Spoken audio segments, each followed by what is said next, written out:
this beautiful sunset. It's been quite the adventure. Stay tuned to share the adventure with you. What do we got here? This one is a unique one. It's a 77. Thought it was older than that, but I think his tag says 77. I've never seen one this fine. This is like right, just came out of the crate. What's so freaking cool about this thing is this. That's the kickstart.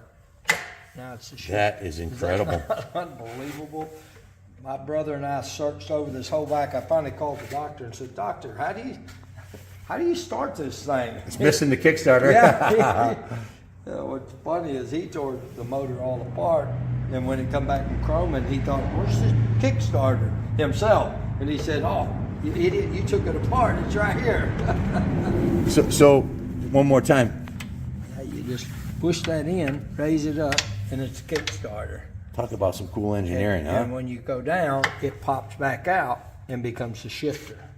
Wow. Czechoslovakians were thinking about They it. definitely were taking another path. That's some less weight too, right? Yeah, I don't think that'd work for a race bike, but for a street bike. Beautiful paintwork too. I mean, this is something else.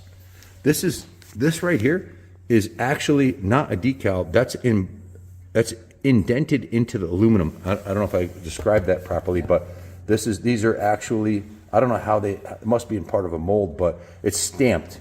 I'm going to say that, does that sound right? Stamped in? Embossed into the metal. Yep. Which is, and then he must have painted it and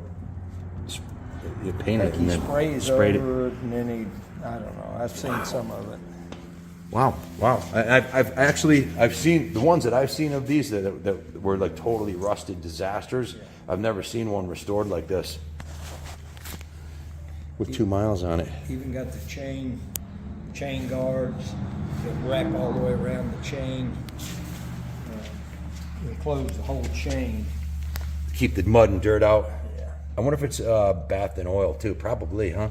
Yeah, probably close to the right era for that. Is that what this is right here? Like maybe a oil drain right here? Yeah, possibly. Wow. He didn't miss a beat on this one, did he? No. Beautiful. Then we've got another Penton. Is this one of his? This is one of his. Actually, the little rubber band came apart that holds this number plate on. This would have been a perfect piece for John Penton's eulogy that I just did. Did you see the video? Did you see the eulogy video I did of John Penton? I don't think so. I'll send it to you. I found out he passed away at 5 o'clock in the morning. My uncle had texted me, and he had been dead for like 10 days, and I was just shocked that nobody in the industry was talking about it. I was like, this guy's a legend. I mean, he had a huge impact on me when I was a little kid, and I saw his bikes and met him at Mid-Ohio, and just a spectacular guy. He died at 19 days after his 100th birthday. See, the thing about this that you might not find when somebody does a restoration, he made these number plates. Oh my God. And you see that's metal. That's not plastic. See how that's rolled metal? He made these so it'd be original. That's he could have went and bought number plates. That's what we do. We just buy number plates. We don't know how to make number plates. Yeah, well, I don't either. But Bill did. Both of these were gone, and he actually made these number plates. That's his machinist background, right? It's just crazy. I mean, you can buy a set of number plates that are plastic that kind of look like that for like $20, but Right. to pay someone to make one of these exactly as a reproduction, who are you going to ask? I mean, who are you going to ask? Who knows how to do that? If you do know how to do that and you're watching, text me your number, please. It's because we need your help badly. Look at the chrome work on that. Yeah, but I mean, that's the kind of thing that he does that people, when you start talking about restoration, like you were saying. With the capitals, every letter capital. Yeah. Because this is we've had a lot of restored Pentons, but nothing like this, man. This is something else. It is well, actually, I've had a couple that are close to this, but this is really well done. Yeah, he did a great Like job.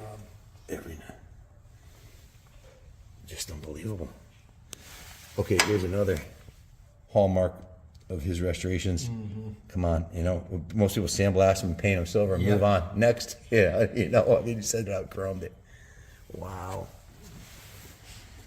Wheels redone, hubs relaced, polished aluminum hubs. This is a pretty bike. Leather tank strap. Usually we just reuse the originals, you know. This guy, no, that wasn't good enough. He went out and made one or something. I don't know. I don't think you can get those off the shelf. No, I don't think so. Wow. Something else, man. Amazing piece of history. Yes, yeah, mad respect for Mr. Penton and his sons, yeah. all legends in the industry. His sons were great racers also. Jack. He was in the movie On Any Sunday, which like, you know, that's an iconic, classic piece of moto history.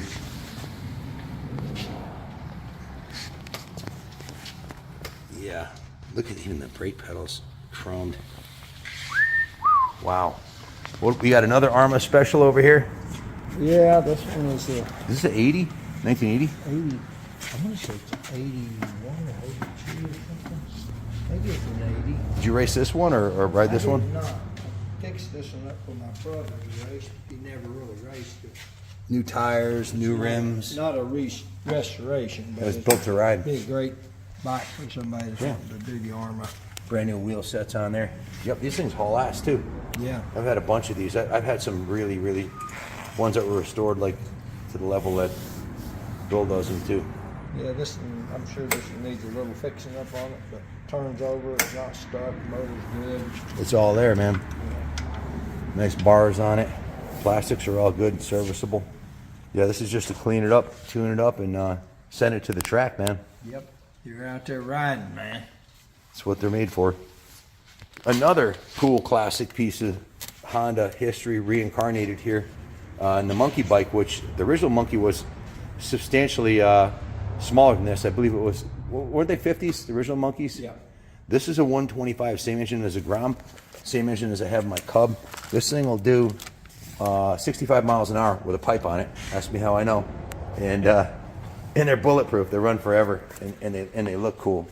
Honda's got some cool bikes out that I think are really good for the industry. They have a CRF 150 that's street legal, 150L, and that bike, you can buy it for $38.49, and it's a kick-ass motorcycle, you know, for people who want to get into riding and have something they can actually use to get around as transportation. This is a cool piece. This is a CZ, end of the road for CZ, if I'm correct, right? Yep. What do we know about this one? This bike I know a little bit about. This bike supposedly, I bought this from a lady on the internet. Supposedly this was Gary Jones's bike. I'll be a son of a gun. You that kidding me? He won the CZ 125 championship on. I actually have a Dirt Rider magazine with this bike in it. And I got all the documented information that says, you know, but that's what I know about This one might have to stay in the museum. Yeah. This belongs next to my other factory bikes. So Gary Jones raced this bike? That's what I was told, that Gary Jones not only raced it, but he won the CZ World Championship on it That's incredible. in '79. And like I said, That's a 79? yeah. Was that one of the last years? I think that was the last year for CZ. How cool is It's that? a cool 125. I got it because number one, it was 125, and number two, supposedly, Gary Jones won the world championship on it. CZ World Championship. I don't recall seeing one of these in the States, not in this condition. I don't think this is a very common piece right here. This is a very rare. Are those Works Performance shocks on there? They look like Works Performance. No, about that. Wow. Did you get a chance to ride this one? No, I did not. I bet you it's a ripper. It wasn't rebuilt. Hey, if it won the 125 World Championship, that means it was beating YZ 125s, KX 125s, RM 125s in '79, and none of those are slouches. So, Gary Jones was riding it too. yeah, well, that's part of it. Yeah, he kept it twisted everywhere. Yeah. But still, for the bike to be able to just not blow up being ridden at that level says something about. Like I said, I do have the motocross. It's either the Motocross Action or Dirt Rider magazine that actually has this bike in it and talking about Gary Jones's winning on it. Is that his number? Number 84? I think it was. It is in the Dirt Rider or Motocross Action, whichever magazine I have that documents this bike. Kind of cool. Yeah, I'd say. Cool piece of history.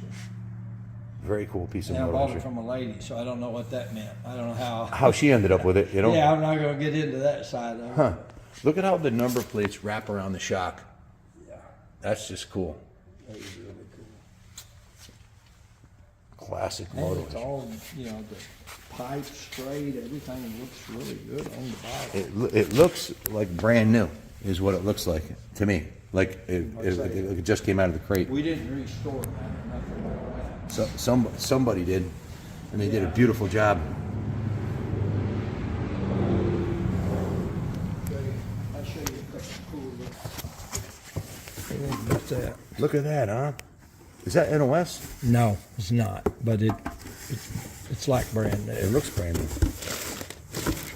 Which bike does that go on? It goes on a 175. I have it. You'll see it later on. This is just all of this Beautiful. stuff like this. You know, That's beautifully restored. I'm not gonna. Hopefully, you got a home for it all. Oh, hell yeah. Yeah, we collect tanks. Even if that tank was banged up, we'd still want it, you know? Yeah, and there, I got some seats for the TS50s, Montgomery Ward's Riverside tank, shock for 81YZ. That's a hard one to come by. 25. I've actually got a couple of those we're restoring right now, too. I got a bunch of cool stuff, that, you know, fenders, swing arms, different stuff, the different bikes, mold tanks, and Oh, yeah. Yeah, these are hard to come by. We always are looking for these.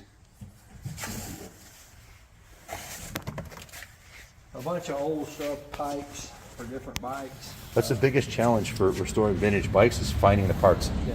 Because you can't go to your Suzuki store anymore and grab a pipe. You got to find one on the internet. So it's literally a full-time job for buying parts. As a matter of fact, my son's just put up a post on Instagram looking to hire another full-time parts guy. And you got to find a guy who knows a lot about motorcycles too, because they're usually not labeled.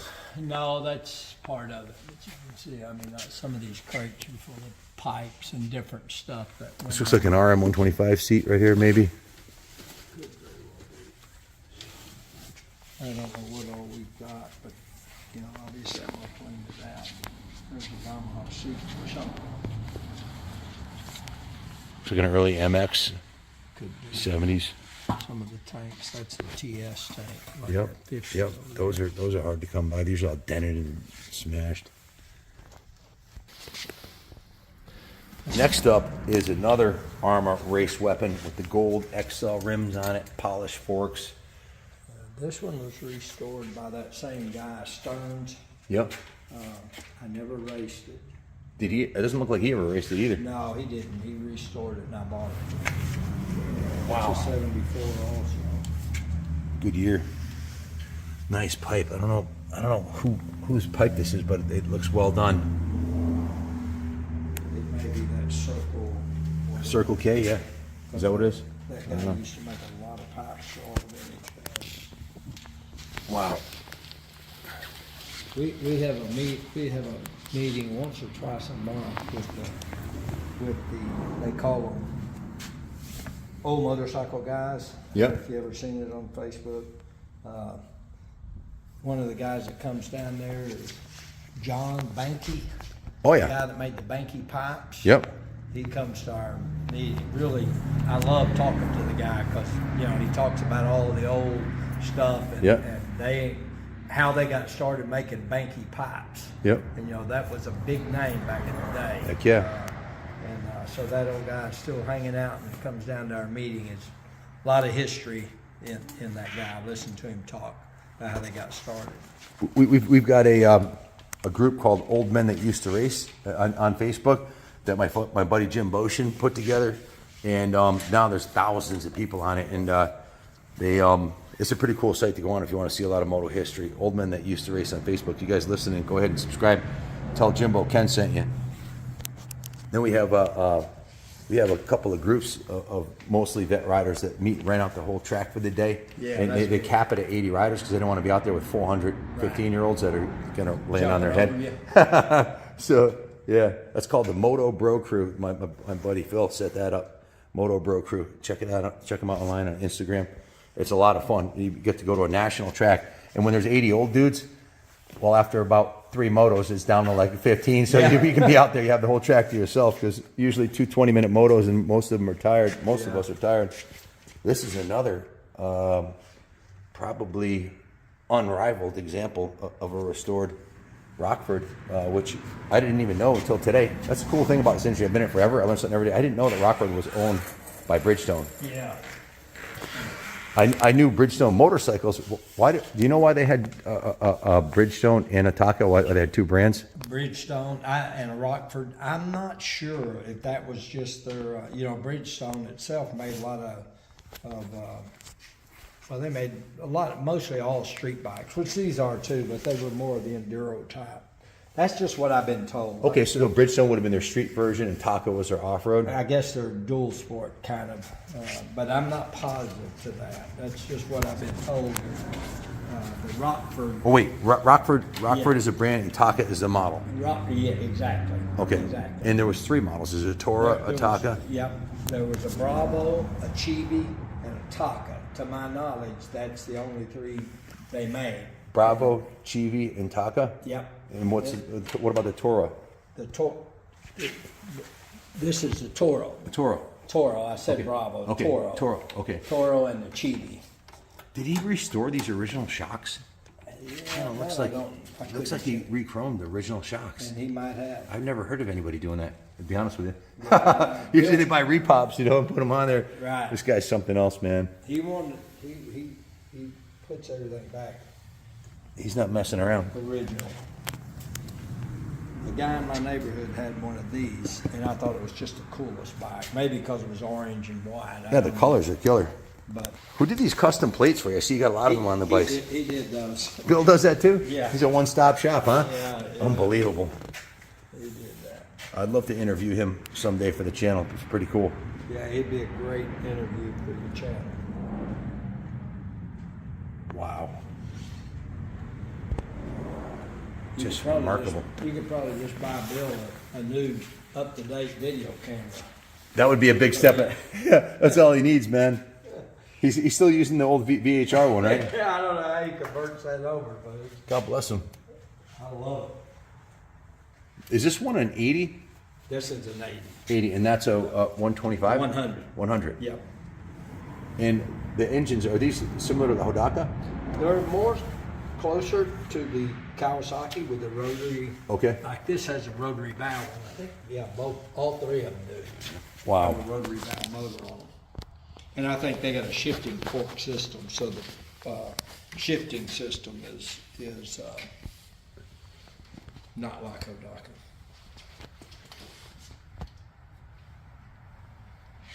Very cool. Another kick-ass Bultaco per saying, wow, what a beauty she is. Yeah, I think that one's a 360 or whatever it was. Big bore. Big bore. This is a ripper. They won multiple world championships back in the day with these Bultacos. Wow, brand new tires, brand new chains and sprockets, new shocks, new upholstery, new plastics, new paint.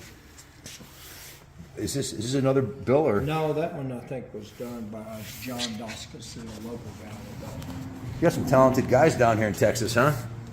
Yeah. Wow. There's another guy I'd hire in a New York second. Wow. This is a cool piece of moto history right here. Check out, what year is this one? I want to say this one's around early 70s. Now check this out. When Roy and I were kids, the suspension was pretty much straight up and down with a shock right about right here. And then the very first thing from 74, they used to start, 75, they started mounting the shocks farther forward, and that was something the guys would do themselves. They would hack them. The factory would do it first, and it was very common for guys to move their shock mounting position, and/or if you had a TM, then and the RMs came out, you'd lay down your shocks. So, but this is on the Bultaco brand here. You can see the 74 or 73, whatever year this is, has that kind of vertical mounting, and then look at the suspension on that one, which is. The next year they were laid down, and then the year after that they were laid down even more with the swing arm extended. So that was an exciting time to be a rider because every year the technology would change dramatically. Whereas now, The damn bikes, you look at a Suzuki RMZ 4D, it's been the same damn thing for a decade and a half, you know, and most of the modern bikes look the same. And if you pull out a late 90s motocross bike or a 2000 motocross bike, the geometry looks pretty similar. So this was a cool, and the cool thing about these classics now that they're 50 plus years old is, well, it's preserving a snapshot in time of the technology, and it's cool when you see them side by side, the advancements like on these two or those two, where RM, where one is stock and one looks like a factory race bike. It doesn't happen anymore. There's seems to be no new technology coming into the sport, really. Just my 2 cents, but I never get bored of this stuff. This is one of the bikes that when you sent me the pictures, Roy, I was like, damn, that thing's beautiful. The blue, just something about. I was sponsored by Husqvarna at one point. They gave me a brand new 250 and a brand new 500. And in 83, 84, I was running the CR500, which had laid down shocks like this. And then in 85, they came out with the new Italian models, which were basically Italian branded Husqvarnas with the single shocks, liquid cool. But they were making big changes every year, like I was saying. But who did this one? Bill. Wow. That one was a work in process. I bought that from a guy, and wasn't near what I thought it was. He had to spend a lot of money on that bike to get it right. Motor-wise, that's a big thing. You had to do a lot with the motor to get it right. Now it's like brand new. It looks brand new. It really does. That's polished aluminum, guys. That's not chrome. This is 77? That one's 79. This is 79? Yeah. I sold the 77, which is... That's the yellow one, yep. Of the two, I like the blue. This is just beautiful. It is. I'm glad you didn't sell this one. Look at the pegs on this thing. Unbelievable.